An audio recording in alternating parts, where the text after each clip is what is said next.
Welcome back to the Relocated South African, the podcast that explores the lived experiences of South Africans navigating life across borders, whether that means leaving, returning, or rebuilding. As always, I'm your host, Johan Jooste from Lagos in Portugal. Check out our website, www.relocatedSouthAfrican.com, and subscribe on your favorite platform. My guest today is Johan Jooste, a South African, currently based in Liechtenstein. He has lived in many places. And if I'm correct, you're currently in South Africa. And just to clarify that Johann and I worked together in 2001, 2002. And that's the last time we spoke until now. So that's many years. Welcome, Johann. It's great to have you on the show. Thank you, Jan. Yes, it's been a long time. And just to start, maybe just a short history, where you grew up, studied, and how did your first immigration journey start? Well, I grew up, I'm a born Cape Townian, but I've never lived in Cape Town, sadly. My parents moved when I was an infant, and I largely grew up in the Eastern Cape. So what was then Port Elizabeth, now Gqeberha. So that was primary school, high school, and my first degree, and also an honors in economics. It was then UPE, it's now NMU. And then for postgrad, I made the jump to Joburg. That was 93-4. And I did a master's in economics at the University of Joburg. Well, it was then Rand Afrikaans, so it's UJ now. Then sort of fell my way into sort of a banking career in the early, late 94. At the time, I was already engaged. We got married at the end of 94. And then, interesting, we thought for a while to basically sort of emigrate. We were thinking about that sort of old notion. And then we kind of backed out of it when you guys hired me at RMB. And we thought, no, things are looking up. And then the irony is that was sort of my second real sort of serious role in asset management. And then the opportunity came up to move to Jersey first, which we just took. And that wasn't actually a call to emigrate. That was just the opportunity came up, and we were young and adventurous. And my daughter was still young enough to be able to make that transition. She was just going to school. So that was, here we go. And then a year and a half later, the business needed sort of a relocation, and the decision was made not to go back to Johannesburg. We moved it across to London, where the firm had a presence. We spent then through various sort of roles that I had, 15 years in London, not in London itself. I worked there. We were based in Kent for educational purposes, really. We liked the school system there. My daughter finished off.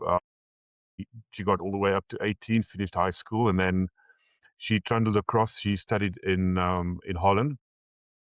And there's an interesting story, which I sort of earmark. We can maybe get to that later. And then at that stage, I left the banking system in London. I went into sort of a private family office role, but just for a year. And then opportunity came up in Singapore. So we moved to Singapore, and I spent 6 years there, 3 years with a bank again.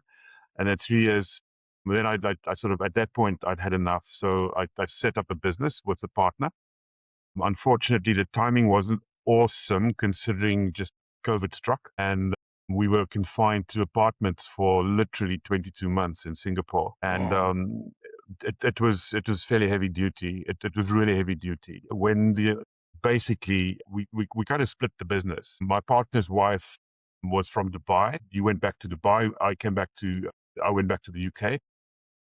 But with the business we set up was like an outsourced CIO business. And it just so fortuitously happened that my largest client needed to move from using me like part-time as a CIO to needing a full-time CIO.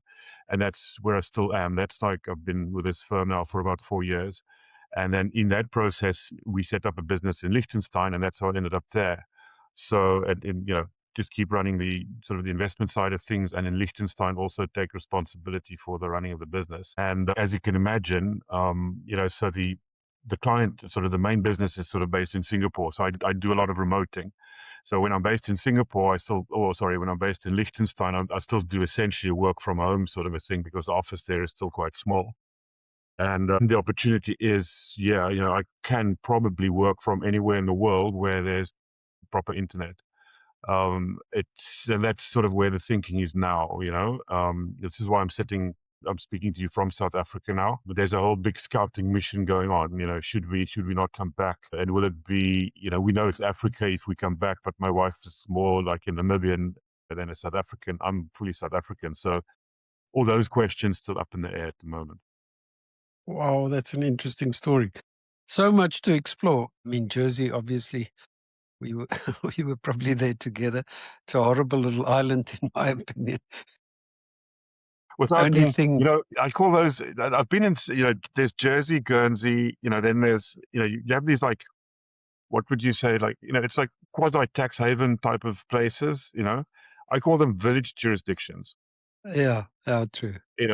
Liechtenstein is not totally dissimilar. It comes with some upside and some downside, but typically, it's not exactly London or Tokyo. You know what I mean? It's I there's a know. different vibe. And add to that Isle of Man. My wife's daughter lives in Isle of Man, so I've All been there right. twice. The first and the last time was in the same trip. I always say, even nature ignores that place. It's so remote. Well, I Yeah, I can't even remember if I've been. There's Guernsey and there's Isle of Man. I've been to there's one, but not the other. yeah. But I can't even remember. Yeah, and I cannot even recall which one it was. Anyway, you're missing nothing. I remember a small flight from Jersey to Guernsey, and it was absolutely frightening, bouncing Really? over the sea. Okay. Okay. Yeah, the worst landing I've ever had in my life in a jet, like a passenger jet, was coming into land in Jersey. I recall it. I recall it vividly. So Yeah, yeah. Well, no, anyway, so yeah. with all those other But spins okay, after that. yep. And so, I mean, obviously, you spoke about your wife. You must have an extremely patient or adventurous or both wife. Is that a fair description? I think yes is the answer. Short answer is, when you're sort of young and strong, which we were when we moved to Jersey, you take the world on and you sort of take the view that whatever comes your way, you can deal with it. When you're like late 20s, which we were, you sort of view yourself as like borderline bulletproof, physically and mentally and emotionally. So that was the adventurous bit. And then, I mean, you've got a finance background yourself, and you know the strains that come from banking, let alone jumping countries and this sort of stuff. It comes with all its own stresses. So the level of patience, I mean, we've been married now 30, we're in year 32 of marriage, and, divorce has never come up, but sort of, murder sometimes, comes through your mind. You know that old joke, that. But we're still sticking it out, and we're fortunate also that our daughter has done extremely well. She settled, and she was always a very good traveler. But the first time we put her on an aeroplane, I remember that was when we were living in Johannesburg, and we were flying down to Port Elizabeth to go and visit my parents. And she must have been about 2 years old. And she literally she put her feet on the seat, and she crossed her legs, and she was asleep before the announcements even started for the safety briefing, and she just passed out. And she was fast asleep all the way down. And for the next decade or two, when we were in Europe, you try and get to do things. You use the opportunity when you're in London. You take Eurostar. She was just a fabulous traveler. Everything is nice. Every museum you go to, every zoo you take her to, every stroll you go and take somewhere next to a canal or whatever. She just loved it. That made life easier. We didn't have a child that struggled to adapt. It was the parents that had like difficulty. Certainly there were cultural issues in some of the places, and financially it's a massive strain. People would misunderstand this. They always think you're earning hard currency, but you miscalculate. We go there and you say, wow, look at these pounds. You multiply them by, I'll never forget, 12.25. That was the rate that we could exchange our rands into sterling when we got to Jersey. And then you look at your salary and you think, I'm a rich man. And it takes you about 3 weeks to figure out you're very much not a rich man. That's kind of that's just one example, right? And then all the other little things that happen, you can't talk about, you don't buy a pack of chips, you buy a pack of crisps. You don't buy takis, you buy trainers. And all those sort of things you have to sort of learn really quickly. And the kids are better at that than the parents, without a shadow of a doubt. But to answer your question, yes, the patience of wives, of husbands that work overseas, if there's suffers, that's like a that's like a hidden superpower almost, because often that means sacrificed careers. It means things like you have to reinvent yourself if you still want the career.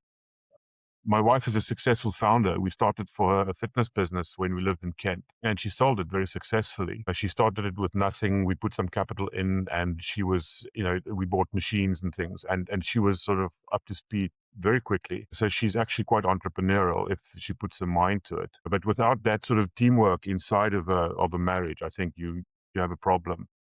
And it also puts strain on your relationships across generations. Like I've spoken about the child, but there's also the thing with your parents. My dad passed away in 2007, and my father-in-law passed away, and I think it was 04 or 05. And it's a totally different dynamic if you have to like suddenly get on like a plane on sort of 4 or 5 hours notice. And in both cases, my wife flew on her own to her father's funeral in Johannesburg, and I flew on my own to my father's funeral in Port Elizabeth. And it's hard because you've got commitments, you've got all this sort of stuff, you've got your child at school, you bring everybody down, and invariably there's no flights apart from first class or business class. So it's a fortune that you have to chuck in, and you can't make that call to say no, you have to accept. I'm the eldest, so there was the whole thing with like sorting out the estate and such stuff. And these are difficult things to cope with if you're not prepared for them. And very few people are. So my father didn't have my father-in-law had a long illness, so it was like, it wasn't a massive surprise. But in my dad's case, it was like instant, and it wasn't seen coming. It was cardiovascular, or, and then you've got to get this stuff done. So these are things that you tend to have to deal with totally differently compared to if you were local. That's just like, that comes up immediately as like an initial set of thoughts. Yeah, absolutely. I think just returning to the marriage situation and the partners, I think it's critical in every discussion. I've now had more than 50 episodes, and in every discussion, I always ask the question about, the partners and being together in this thing, because one's going to be up and one's going to be down. It's bad if both are down. It's okay to Correct. have both up, but you're the only support, especially in those initial years. The first year that you get there, you're strange, you don't know anybody. So I would assume in every time that was the same, whether it was Jersey, London, Singapore, Liechtenstein, every time You learn you go through those same things. exactly what kind of happened in our marriage was my wife, when it comes to things like logistics, she's a perfectionist, and things, when she organizes them, they run like, with military precision. So she's very good with small picture things, and she's unbelievable with attention to detail. So the first set of lessons we learned going across to Jersey, the main thing you learn is not like the little details that you have to deal. What do you have to, what am I talking about? Taking your car across. So we took our car from Jersey on a ferry to the UK, and then, oh my word, now you have to change the number plates. You have to like take the thing to an MOT and all this. Whoa, what's happening here? Or stuff like the shock when you convert your driver's license to the UK. You know what they did? They took I had two South African ID green books, and the one with the license in, they took. I've never seen it again. So the ID I still have now is like when I was 19 years old. And the reason being, this was that did to me in the UK, because like at the time, some other Saffers played the game a bit. So they get caught for speeding, and they show their South African driver's license. And then they don't get points on the British one, right? So the Brits woke up to this, and they started taking your license off you, and there's your British one. But the big thing you learn is you can never prepare fully. So you need to be emotionally and sort of mentally flexible for coming across all sorts of problems that you have to solve on the fly that you didn't anticipate. And that's part of the reason why, if we're going to come back, we're going to do a lot of research, because we just know there's going to be pitfalls. And, if you go to the East, you go to Asia, the culture is so different. Singapore is easier for a Westerner than anywhere else. Singapore is like sort of known as Asia for beginners. They speak proper English. They speak proper English, and it's a former British colony, and sort of the whole, sort of your bureaucracy operates fairly efficiently. but there's still cultural issues that you come across that you need to sort of really sort of be, you know, Afrikaans terms like dink op jou voete, and you have to be quick with that, and it can create enormous stress in a marriage. Like, I'm the guy, you know, to give you an idea just how strong my wife, a sense of adventure and how good our sort of our marriage is like we went to Singapore, and the first time she ever got there was on the day that we arrived for me to start my job. She trusted me because I'd been there frequently, because the previous bank I worked for, Merrill Lynch, had a massive franchise there. So I was there frequently doing roadshows and presentations to clients. So I knew the place and I knew it would work. And she just said to me, "Do you think we can do this?" And I said, "I really think we could." And that was all I needed to say. And we showed up and we did the stuff, right? And it probably would have still have been there if it wasn't for COVID and everything that happened around that. But that's a totally different thing. You know, that was one where we kind of had to look at each other and say, okay, this is where we cut the loss, because it's not going to work any further. The moment we were able to get on a plane and get back to the UK where things were more familiar, we did that because we had to sort of admit that, listen, you know, soldier on under the circumstances was going to be, you know, that wasn't going to be a great idea. Yeah, so I guess the main thing we learned was you never know, and you have to have that sort of almost sort of a, you know, that flexibility to cope with whatever comes your way, knowing that there's going to be stuff that's going to challenge you and that you wouldn't have seen before, and that you really have to wing it. Sort of you got to get it done on the fly. You know, and everywhere that's common across every single jurisdiction that we've gone to, and you just have to learn to deal with it. I guess people don't think about all the details, but things like medical aid, schools, the things that we take for granted because we know how it works in South Africa. So every time you have to go through all those changes, all the red tape, and I guess it must have been the same for you in every jurisdiction that you ended up. Correct. You know, so, and the cost can be nasty surprise in some instances, or the quality. You know, there's something that was a shock to us was at every place that I was employed in the UK, you know, you get the medical aid, and you can decide to get like a private, they call it like a rider. You can get the rider on top to go private so that you don't have to go to the NHS unless absolutely necessary. You know, so you live in a little bit of a bubble that way because your employer kind of looks after that stuff. So first it was RMB, and then it was Merrill Lynch, and you know, great. And then when we came back from Singapore, we had another 2 years in the UK where I was doing my own stuff and sort of, you know, getting the client on board and whatnot. Then that came out of our own pocket, which is okay because it's not exorbitantly expensive. But then for the first time, we were actually exposed to just, quite frankly, challenging and difficult it can be to get the kind of medical care in the UK that we are accustomed to getting in South Africa.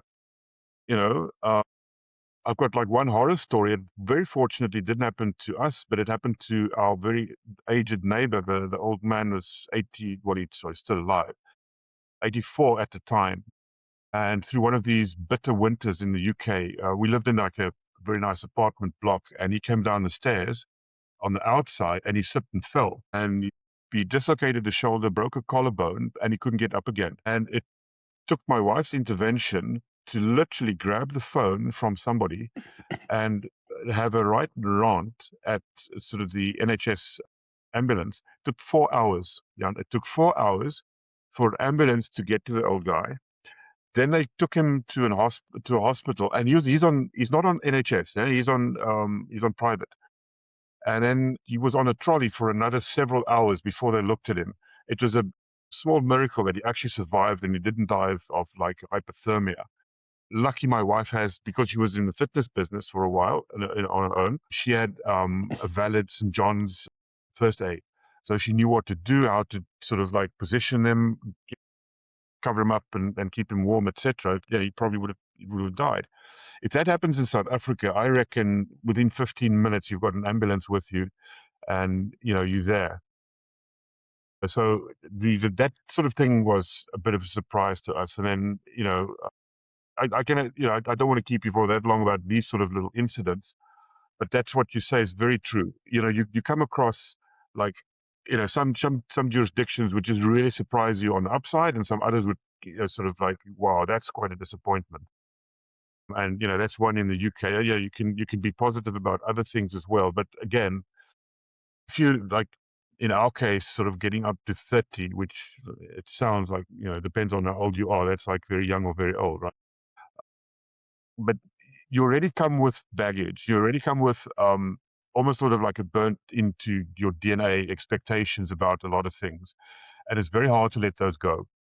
And you need to learn to let them go and sort of live in sort of a state of nuance, and sort of kind of like be ready to accept things that are quite different from the culture that you came out of, or your expectations around like the little things or larger things, And like you say, if you have both of you are dealing with this stuff, and sometimes you've got teenagers also dealing with this stuff, and that's sort of like a hidden strain that sort of your family in South Africa just don't understand. So you come back for Christmas or so, and people make a offhand remark, "Oh, you've changed a lot." Yeah, you do, because you have to, and it's not because you've become a snob. It's not because you've become distant. It's because you just have to build something of like a survival mechanism in your mindset that's very, very necessary. Totally hear you, Johan. I think that is so, so true. I mean, one of the questions that maybe just for the listeners, you talked about you're in the decision-making process. Again, we didn't say that, but you are considering possibly leaving Liechtenstein and maybe moving back to South Africa. Is that correct? That's very true. Yeah, that's definitely the case. So I would say that process is, like we'd say in Afrikaans, like we passed the stoop story phase, right? So it's no longer, yeah, because every time you come back from overseas for like your Christmas break, or you come and see your folks, or you come and see whoever, or just for a break, sometimes we've spent a lot of time in Namibia, just the two of us. Your daughter, if she can get leave from work, and then you can feel nostalgic if you get on the plane and you go back, and there'll be a little bit of a tear, and you go, oh, why are we going back? That's still stoop story. Like at the time where you start to say, okay, now we need to start thinking about changing your resident status again and committing capital to coming back. I'm thinking that's where we are now, starting to think about it much more seriously than just saying to our buddies, you know what, I prefer the seafood in Knysna compared to sort of whatever it is you have to do, the fish and chippy in Folkestone where we live or so. It's we passed the stage where we're doing it sort of tongue in cheek. I think we sort of now at the phase,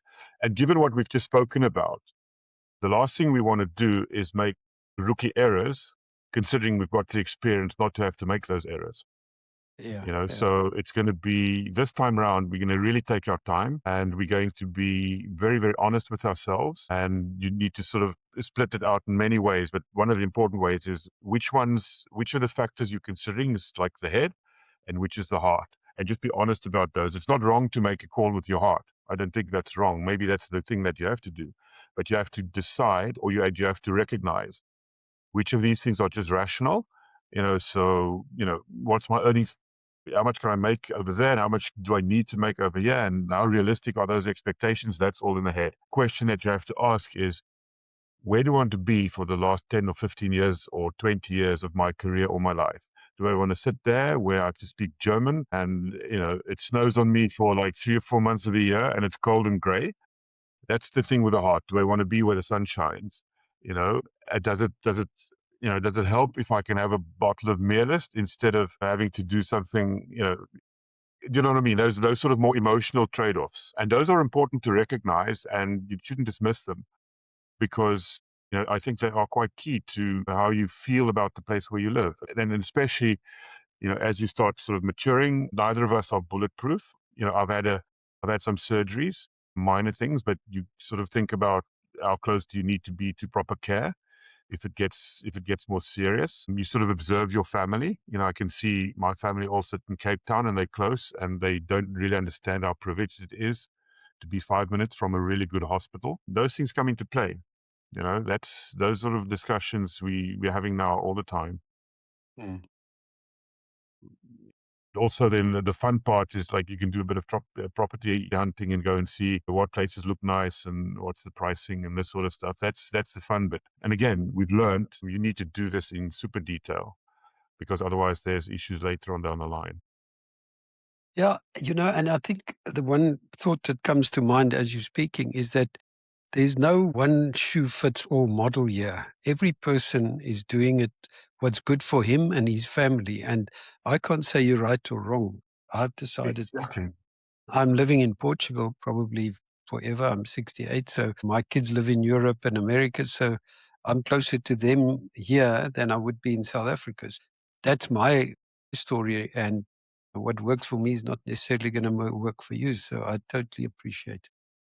Oh, that's a very mature way to look at it, because it's interesting. When we first moved over to Jersey, the whole vibe in South Africa was very different from how it is now. There was a lot of, I would say at that stage, I would view it, it was probably much more despondency. It was sort of after the elections and sort of what's happening here. There was, my father had a term for it. He referred to sort of a specific kind of white guy as like, a disgusted liberal. And what we found in Jersey was we actually actively avoided the other expats. There were law firms and trust companies and so on that had South African lawyers and so forth. And there was one other banker and so on. And you go meet them at the pub, which is like their version. That's the other thing to learn. And everybody meets at the pub. The pub in England is just like the Spur. The kids go there and they've got swings outside. It's not like a bar where people go to get this sort of plaster. It's like, again, if you're Omar from the Vrystaat years, you're going to the pub, you think you've got an alcohol problem. It's not, and it's not how it works. So we started avoiding those because people were bad mouthing South Africa. I just didn't have the energy for that kind of like negativity. I couldn't cope with it. My wife felt the same way. So she got a teaching job and it was all with locals. And I actually, in Jersey, I joined like a sort of a village cricket team. Not that I'm a good cricketer. I was a tennis player at school. So, my batting was a bit agricultural, but I could bowl a bit. But the whole idea was you sort of meet guys that are not related to finance and are not other SAFAs. And that was a smart move on our part, because then I met my GP on the cricket pitch. Oh, who are you? I'm so and so. What do you do? No, I'm a doctor. 2 weeks later, my daughter's got like some sort of a niggle. We show up. Hey, it's Jeffrey. Oh, I know this guy. So now as we're speaking to other SAFAs, some are still overseas, I can tell you in the whole of Liechtenstein, I've come across one other one, but I know that there's a few lurking in Zurich, and I get to Zurich often, but in the UK, they're all over the place, as you know. And I've got like very good connections. All my best friends are still based in South Africa with one or two exceptions. And the response has been a bit mixed. The people who I really feel are close to me kind of get why we're thinking what we're thinking. And their approach is same as yours. Everybody's going to see it differently. The people that are a little bit further away from our close orbit, I would say there's some are supportive. But some others are either a bit surprised, and then there's one or two that's like outright jealousy because they're under the impression I've got like a ton of cash and I've all made it in Switzerland and the UK, and I can come and buy half a suburb in South Africa. And I wish that was true. It's not true. Yeah. I still have to, I'm turning 55, and I certainly have to work a few more years before I can sort of contemplate, full-time golf. But yeah, people that ask me the question, Jan, I say exactly what you just said to me. I say to them, do your research properly. For someone like, say, my daughter's age, I'd almost uniformly tell them, if you can afford it and you think you can do it for a year or two, just try it. And just be open to admitting that it doesn't work for you if it doesn't, and then just come back and always keep the door open. Don't burn the ships when you go. Or, if it works for you, well, why not?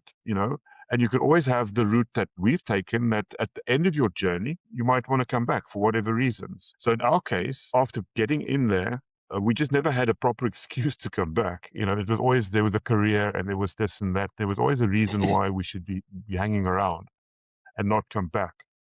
Now, when we look at things post-COVID, I can work from where I want to, which is a massive plus, as long as I've got like a proper internet and I can connect my Bloomberg screens and I can be connected to the market and what I can do from wherever. Education is no longer an issue because my daughter she's 30 years old and she's got a career and she's actually enrolled as a PhD student part-time, and she's cracking on nicely.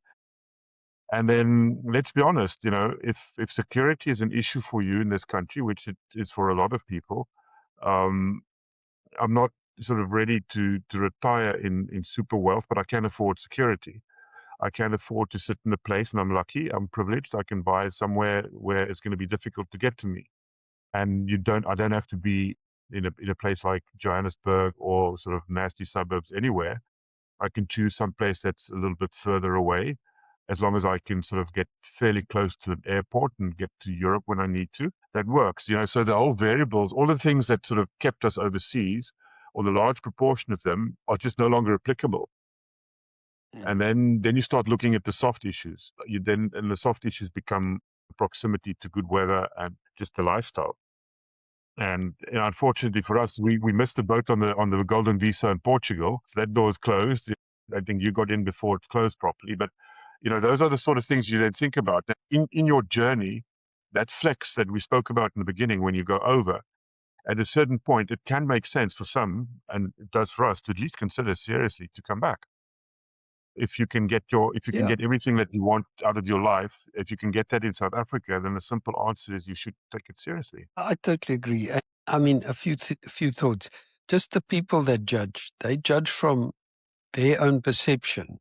And often those people have either been affected by crime, they don't have a good job, they're affected by BE, whatever, and they think paradise offshore. Just go. Why the hell do you want to come back? Correct. That's their issue. They can't judge you. And it's the same thing as comes back to, you've got to do what's right for you. The other thought, which I find very interesting from somebody like you moved a number of times, but never in your journey to London for how many years, to Singapore, did you look over your shoulder to say, well, if it doesn't work, I'm going back to South Africa? My sense is that you guys were committed to the moves that you made. Is that correct? That's very true. The Singapore move, there we did burn the ships. So the Singapore move was all in. When we moved to Jersey the first time, there was always this notion, because we were still on the South African passport, and in Jersey you have like this weird, I think it's still the case, this sort of like categories of immigrant, and there's a 1 year pass and a 2 and a 5 and so forth. We were on a 5 year, which was like the blue chip version, but then what happens at the back end? So there's always somewhat of a thought, yeah, if it doesn't work, we could go back. But at a certain point, that thought left, and especially the Singapore move was, we didn't even for a second, when we moved from London to Singapore, not for a single second did we even contemplate at that point coming back. That wasn't even on the table. It was Singapore or guts it out in London for what, but the opportunity in Singapore was it was just too interesting. Again, that was me and the wife going, wow, this looks interesting, like sort of like new toy syndrome a bit, and once we got there, we realized we actually got a bit lucky, because like the pre-COVID, Singapore is a cool place to be. Lots of stuff has happened in the meantime, including sort of the kind of flat that we could rent back then. Now it's doubled and it's exorbitant. And lots of other things have also changed. But at the time, within a week or two, we came to the conclusion, yeah, it's not perfect, but it's going to work well for us. And up to COVID, it was working well. But you have to commit. You see, that's part of the thing, Jan, is, I mean, I'm sure you've spoken possibly to some sports people. You know, um, I played tennis up to the age of about 20, and I was trying to get into the professional leagues. I kind of got to the conclusion at a certain point that I had some talent, but not enough. And if I wanted to pursue it, I would have ruined my academics, because I wasn't one of those guys that was good enough in tennis and academic to keep it both going. So, but I do recall that you had to kind of give quite a lot, right? So even to get to sort of provincial level, I was doing 2-3 hours a day through matric and into first and second year. And if you speak to the Springbok cricketers, Springbok rugby players, and you speak to the Protea cricket players and whatnot, nobody makes it with like half an effort. You have to give all of it. And all of us Saffers that have gone overseas, I think the ones of us that feel that we've done it and it was better to go than stay, there is that thing, right? You sort of accept once or twice that it's going to feel like you've made a mistake, and you have to sort of roll with it and keep going. And interestingly, when we felt that Singapore had run its course for us, we didn't come back to SA. We felt the best Yeah, place for us to go back to was back to Kent. And again, that was now, with the benefit of hindsight, that was the right call because we were familiar. It was the one place in the world where we could literally take a property sight unseen because people knew us and they said, "You're going to be happy in this place. Just take it. It's not going to come up again." We signed the contract out of Singapore, and I paid the deposit out of Singapore. And when we showed up from Heathrow, the apartment was already ready. It was there, it was done, it was furnished. We didn't even have to do sort of like a house hunt, nothing. And that, so it works. And, so everybody has a different sort of approach, I guess, but you have to commit. If you do it like in a half-baked way, I think what then happens is, when adversity comes, you might just crumble. I think that could happen. And they also, the strength of your marriage is like a big deal, right? Because sometimes I want to go, you know what, I'm fed up with this stuff. And then the wife turns around and says, you know what, I see how much effort you put in. I see the hours you put in. Just like, just don't give up. It's like, you've got someone here that believes. And if you have that, then I think that's half your battle right there. absolutely. Can we just briefly, I know Liechtenstein, not your favorite place, but for the listeners who don't know Yeah. where Liechtenstein is, give us a Yes. 1 minute rundown on Geography Liechtenstein. lesson. So if you fly into Zurich, all right. So if you don't, so Zurich is sort of the German-speaking eastern part of Switzerland, and then you rent the car at like Europcar or Avis or somewhere at like Zurich Airport, and you drive for about an hour, hour and 10 minutes towards like further east towards Austria and closer to Lake Constance, where the second largest city in Switzerland, or the third largest, in Gallen. And then on the Alps, like on the Rhine River, between the Rhine River and sort of the Austrian Alps is a stretch of land that's about 70 kilometers long and about 10 kilometers wide. That's Liechtenstein. So My on the word, one side, and if you have a little boat, or it's not really navigable, but you'll be in Lake Constance, which is where it's like Germany and Austria, sort of that they have a border there. My little apartment, I can actually walk to Austria. I'm so close because Liechtenstein is not very wide. So you can walk from the Alps across the country to the river. You can walk, and then if you're very, very strong, you can walk over the Alps. There's hiking trails and it's not that high, and that'll take you an hour. So it's and total population 54,000. That was until last year. It's now 44,002, if you count the US. So the capital city is, the capital town is called Vaduz. And then there's about they call them Gemeindes, which is like basically it's a community or a parish or something. In Jersey, they call them parishes. It's like the local municipality. And I think there's 7 or 8 of them spread across. Yeah. And then Okay. they also have one ski resort, which you can, there's like ski lifts and about 4 or 5 runs and the normal things you get in a ski resort, which I don't go to. I go there in summer to go and hike when it's green, but in winter time, I only went there once and I nearly broke a leg because I was going to try and hike and there was black ice. It looked to me just like wet tar, and it wasn't. It was ice, and I fell, and it was not funny. Yeah, that's My word, I can Liechtenstein. imagine. And you mentioned that you have to learn German if you want to Yes. live there. So You that's have to show, so you don't, strictly speaking, have to learn German. What you have to do is you have to show an effort to be blending into the local community.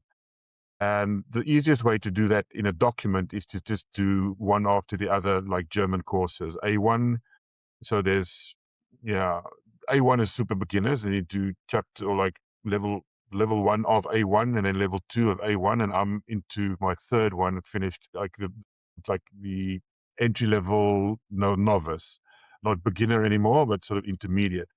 But at this stage, I can order in a restaurant, I can say hello, goodbye, and I can do basic things like ask for your phone number and give you my email address and stuff like this, but not much more. It's strain because, again, this was unknown to us. For my wife, it's funny because she grew up in Namibia, so she's fluent in German because that was the German colony. So they put her right at the top one, first one in like B, I don't know what, sort of like professional proficiency. And she just like swam straight through it like a fish in water, like no problem. So that's a plus. But for me, whoa, it's hard. It's hard. But she doesn't like Liechtenstein, and you don't like it either. No, there's a few things that that really rankle. The one is it's very difficult to. It's one thing to be a foreigner in a country like the UK, where there's that colonial commonality, where you understand the school system because that was what you were imprinted with largely in South Africa. You understand the business culture, with all due respect, or with like, it's a great compliment to a bank like Rand Merchant Bank, that having spent 7 years with them and then flipping across to Merrill Lynch, that was extremely easy because the cultures are so similar. That Anglo-Saxon, the openness, the flat structure. Merrill's, to me, it was always from the outside. You sort of think, "Ooh, this is going to be tough," like dog eat dog American culture. Absolutely not. It was a very, very seamless transition culturally. Whereas if you then go into a place where, number one, nobody really talks to you because they don't speak English, it's all in German. The weather is awful. You have unbelievably expensive cost of living. It's frightful. I like to say this because it sounds very glamorous, but it's not really. Is I actually go across the border to Austria to shop. And the reason you do that is because the cost differential is very, very noticeable, because Liechtenstein is frankly just another canton of Switzerland because it's so close. The buses and trains, for example, on the Swiss system run through Liechtenstein. So if you're going to have if you want to take the train up to Zurich, you don't want to drive, which I tend to do these days. You take a Swiss train from the border and off you go. So Liechtenstein is very, very Swiss in that sense. It's very easy to feel very isolated. It's very easy to become just downbeat because, and especially in a situation, I'm sort of a co-founder of a business and my payroll is all remote. So I sit in Liechtenstein. Other guys come into Liechtenstein, but they're based in different parts of Europe. And then the main sort of mothership, with let's say my analyst team, my traders and all these, they're all based in Singapore. So there's long periods where I'm the only guy in the office, and that can really kind of get you down. If you had like a circle of friends and, I'm not a golfer, but you can go play golf over the weekends with your buddies and stuff, that could have been a different story. But the isolation is extremely, extremely troublesome. And then for a wife, that is actually asking too much. Because the only thing that my wife would be able to do if we, what she can do when she's there, like she spends more time now in Namibia and South Africa than she does in Liechtenstein because she doesn't have to be there. I do because I've got the business, is basically sit at home and wait for me to come back. That's no life. No, So that I'm isn't a just not, lie. I'm not just not even going to push that issue because that's asking too much. So that's me going, okay, you've made sacrifices for a while. This is a bridge too far. We're not going to go down the route of actually saying, this is what you have to do. So, what that means is, I'll admit this. I'm sure not every man will, but I do my own washing and laundry and ironing and dishes Me and all too. this stuff. You have to do that, Dan. That's just what you have to Yeah, do, right? it's life in Europe. I'm sure. Yeah, exactly. Look, it's probably within my scope to afford it, but I just can't get myself to pay that kind of number. I agree. It's just like, it just rankles. And now we come back to South Africa and people go, "Ooh," and for us, it's like so alien. The whole notion of somebody coming to your house and doing your cleaning, I can't get my head around it, Dan. I'm like, no, this is beyond. This is work. I don't even know if we're going to get to the point where we change our lifestyle because we are so accustomed to just doing all the stuff ourselves. And when I'm in Liechtenstein, I've got to sort it, and no one else is going to do it for me. But I guess the European houses are much smaller and apartments are Well, they're smaller. So tiny. when you get into your big house in a golf Yes, estate, then it yes, changes a bit.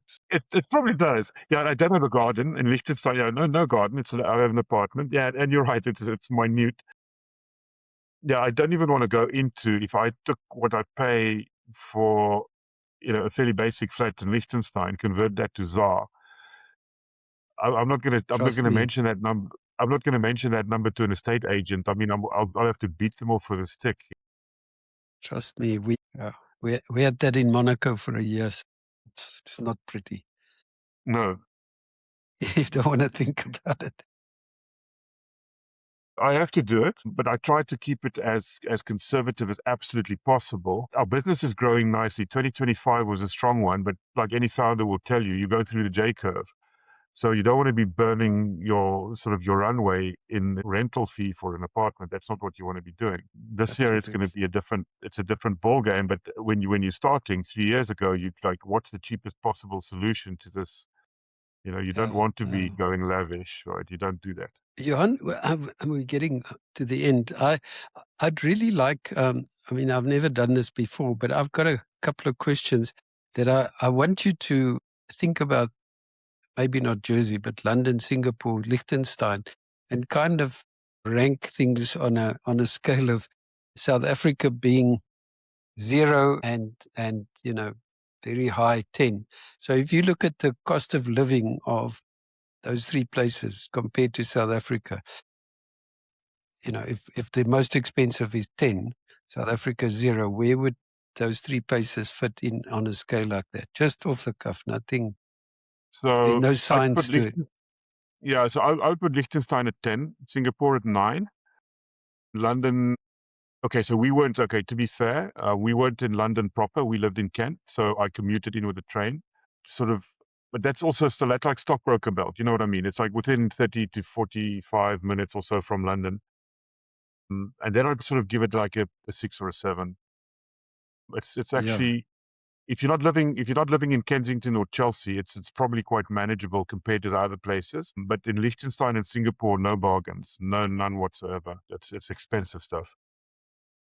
And if you think of bureaucracy, again, it would be a bit presumptuous to put South Africa at 0 because the bureaucracy is not good. But what was the kind of levels of bureaucracy comparing between the three? I mean, don't worry about the number.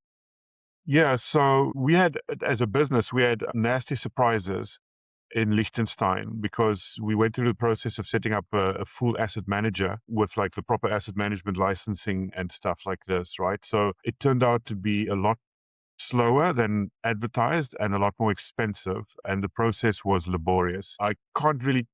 We went through actually, Jan. We went through the same process with R&B in London, but that was like early 2000s. And certainly my experience in London was it was smoother than Liechtenstein by a long shot. But the winner is Singapore. Singapore is the winner because they have a level of efficiency. So lots of stuff goes wrong in Singapore, like especially below the surface. But if you're in business and you're looking to set stuff up, if you're looking to have transparency with the regulator or like just the system, whether that's immigration or whatever else, the Singaporeans have got that down to a fine art. One quick anecdote is when you go to a new place, in Singapore and in Liechtenstein, it was both cases. You get like these little, it's like an ID card, same as you get in South Africa, right? So you have to prove like you come in with your British passport like we have now and whatnot. And then you go through that whole process and you get yourself fingerprinted and so forth. In Singapore, you get like a letter in the mailbox saying when your appointment is at the Ministry of Manpower at MOM, and then you show up and then you get given a little card or like a sort of, there's like thing with a number on a piece of paper, and you walk to the desk and you put your fingers on like a scanner to do the fingerprinting and you sign electronically and you walk out 3 minutes later with the card in hand. You know, So that that's is amazing. astonishing. Yeah. So Liechtenstein, it's about a week or two. London is probably 2 or 3 weeks, for our passports to get, I've had 3 passports. One was issued and then it matured. I had to get a new one, which was stolen, and I now have a third one. And typically it's about sort of 2 to 3 weeks. But business for like an entrepreneur, I would say if you can get into Singapore, that's going to be slick. It's not cheap, but boy, oh boy, is that slick. Whereas, some of your European jurisdictions, including Liechtenstein, it's a bit treacly. It's like not very fast. And then, I mean, a question that often comes up is just the social life in terms of the local people and meeting people. And I guess in Liechtenstein, zero, but what was Zero. it like in the other places? Jersey was like a little bit difficult. It might just have been, I wouldn't sort of want to sort of cast too many aspersions there, but it's small and everybody knows your business. But, you can kind of get into the scene a little bit, and it helps if you have a child that's at school, because that's a natural way where parents kind of meet and greet. Mm. The UK, they tolerate you in a very benign kind of way. They sort of leave you alone to do your own stuff. They don't get in your way. Certainly initially, it was like almost like a breath of fresh air. And we made friends easily in the UK. We didn't have difficulty making friends there, Brits and expats and other Saffers and so forth, without much of a hassle. And we now it's at the point where sometime June or July, we'll see if we both go, but my wife will definitely go just to go and see the friends that we miss, because these Wow, are that's people that we've awesome. known. It's like people that were our neighbors for a long time. We know their kids and this sort of thing, and once in a while you go out for dinner with them and stuff. So we know quite a few of those sort of couples and families, and we keeping in touch. We're on WhatsApp groups. Singapore, it's hard. The lifestyle there is like so workaholic and frenetic, that by the time Saturday comes along or Sunday, the last thing you want to do is socialize. You just need to sleep to catch up, because it's the world capital of workaholics. Workaholics Anonymous. Okay. It's very fast paced, I would say, and also because the sort of your expat proportion tend to be quite small, part of as a proportion of your like a percentage of the overall population, and it's very diverse. So there's lots of people from non-English speaking type of expat guys, let's say, German, Swiss in the banking space, and like software dudes, because like Google and Amazon are massive, and they're in a totally different part of the island, so you don't see those guys. So I'd say, ranking out of 10, if South Africa I give it 10, and I'll say put England at like say an 8. Liechtenstein gets the naught, and Singapore maybe a 3 or 4. Okay, that's very interesting. Okay, one last question in this little before we finish up. Again, if you have to compare the first year in each location, which was the most difficult? Which was the toughest one? I'd say Jersey, purely because of our inexperience. So again, it's like, let's say half the problem was Jersey, half the problem was the USTers, because eyes bright-eyed and bushy-tailed, and like, wow, like reality shock. Not so much a culture shock, but more like a reality shock. I would say, though, if we were at that age and we had Liechtenstein cold, like we had Jersey cold, I think Liechtenstein would have been worse, by a long shot, you know. But we like old experienced hands at this, so the fact that we didn't like it didn't surprise us that much, or didn't shock us that much. Like you've got that roll with the punches attitude. Whereas, also, yeah, maybe just one thing about Jersey is when we first went there to do the scouting trip, it was August and it was midsummer, and the ocean was blue and the wine was cool and all this. And then we went over middle of October, and it was 2 degrees centigrade outside, and it's like quite a different thing. You don't always appreciate how the weather plays a role. Maybe we're just different, but it certainly sort of played on our mindset, to have one expectation, then they show up there and none of your South African woolies keeps the cold out. Absolutely. It's a bit colder than you thought. So anyway, so that would be, the social. I would say, the British are actually quite accommodating. We found them to be, once you sort of understand the culture, they're a bit more reserved than Saffers. They can be a lot more reserved, but they warm to Saffers, and they warm to you if you are sort of polite. You look like you're trying to understand what's going on. They sort of reciprocate, and in that way, you can then sort of, we found it didn't take us that long to feel a whole lot more comfortable there than Jersey. And certainly we were very happy to be able to go back there from Singapore, where things unraveled a bit under COVID. Awesome. So, last question. If Yes. you have to think back over the past how many years since you moved the first time to where you are today and things that you consider, would you have done things differently with knowing what you know now, or would you do it the same way? I would probably at the margin, I think I view myself, or we view ourselves, as very, very privileged in the sense that we've seen things and experienced things that if you were still based in South Africa and you had to pay to purchase those experiences, you wouldn't be able to do it. You just couldn't do it. You could see things from the point of view of a local, not a tourist, and you can get yourself properly embedded, for better or for worse. The thing that we probably would do differently, Jan, would maybe just be to let's just say, massage our own expectations, especially in the initial phases, because once you become adept at this, the surprises don't surprise you anymore. The unknown unknowns, that there's going to be things that you don't know about.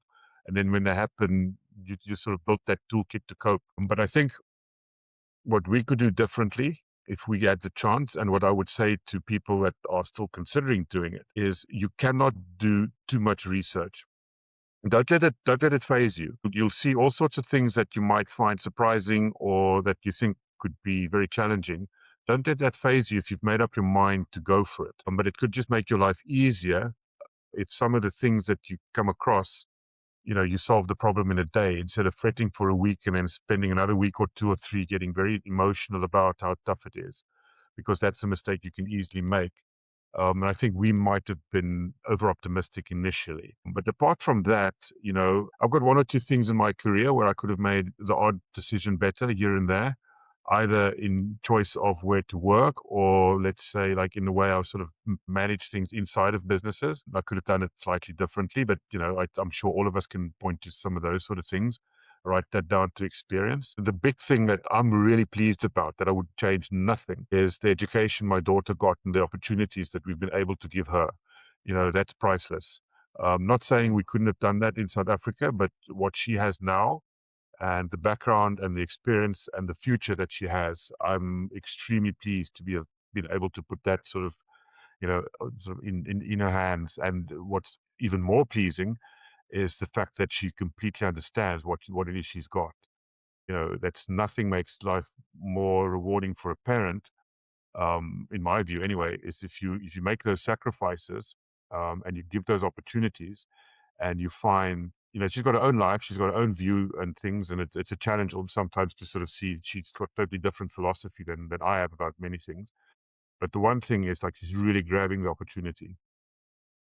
That's, whether she does it the way that I would have, that's not the point. The point is she's really making the most of what she has available. And that's awesome. So that's the one thing I wouldn't change for the world. It's the 2 old folks that, we were maybe a bit naive here and there. But again, I don't have, it's like you go through an audit, right? A good audit always has a few recommendations, but it doesn't have strong findings. So I think this is where we are. There's a few recommendations, but there's not a strong finding anywhere. There's no fail. I view our experience that way. Fantastic. Thank you so much, Johan. I must say that's a very nice note to end on. Thank you so much for sharing so openly. I think people can learn a hell of a lot from what you guys have been through. Thank you. I really appreciate it's my it. big pleasure to share, Jan. I mean, this is the SAFA way, open invitation. Anybody thinking along the lines, either they're over there and they want to come back, or they're over here and they want to go across. You know where to get me. I'm all over LinkedIn. I'm happy to have a Johann's on discussion LinkedIn. about things. Yeah. Absolutely. So I think one thing this conversation reminds us is that immigration isn't a single decision. It's a journey that unfolds over time, and sometimes the bravest decision is recognizing when a chapter has run its course. As always, if this episode's resonated with you, you're welcome to share it with someone who might need to hear it. And you can find more episodes of the Relocated South African wherever you listen to podcasts. Thanks for listening, and I'll see you next time.